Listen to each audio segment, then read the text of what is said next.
Всем привет! С вами снова я, Юля, и вы на канале Жизнь в Турции. И сегодня я планирую съездить на море. Я очень люблю ездить в Милли Парк, на пляж Лонг-Бич и в Натестик. Именно туда я сейчас и направляюсь, и предлагаю вам прокатиться вместе со мной на моем моторе от моего дома по привычному маршруту до моря, а именно до дикого пляжа возле заброшенного отеля в Натестик.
Вот я уже и добралась до Натестик. Как можно видеть, нету никого, буквально 2-3 человека.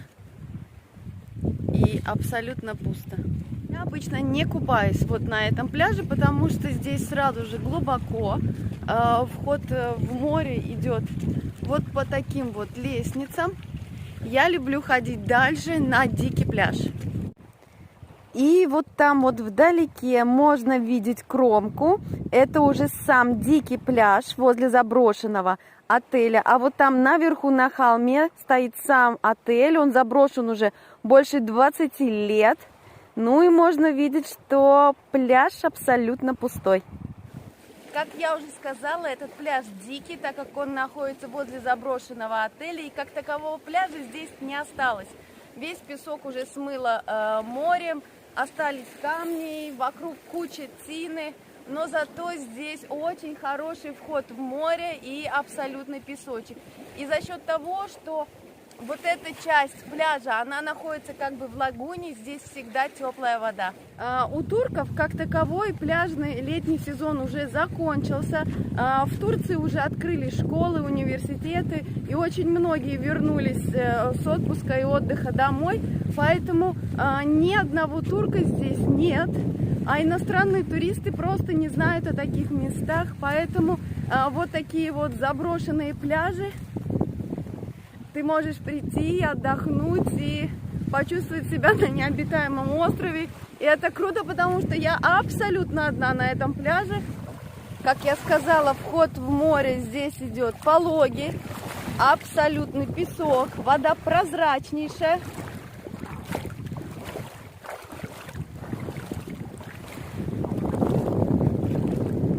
Здесь когда-то был очень красивый отель.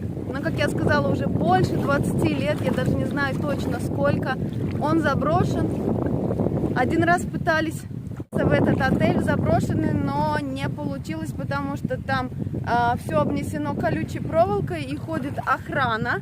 Возможно, когда-нибудь получится попробовать еще раз пробраться туда и не быть пойманным, и тогда я сниму там видео. Но возможно, потому что я не обещаю. Но, конечно, вода здесь потрясающая. И достаточно далеко надо пройти, чтобы дойти до глубины.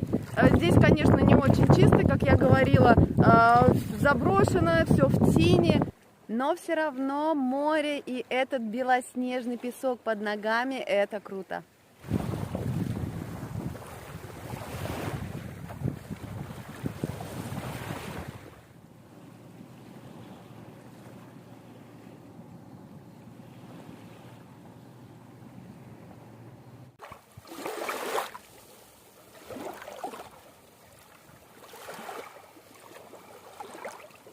Ну а я на этом буду заканчивать. Как всегда говорю, остаемся на связи. Не забывайте подписываться. И все, всем пока, до встречи уже в моих новых видео.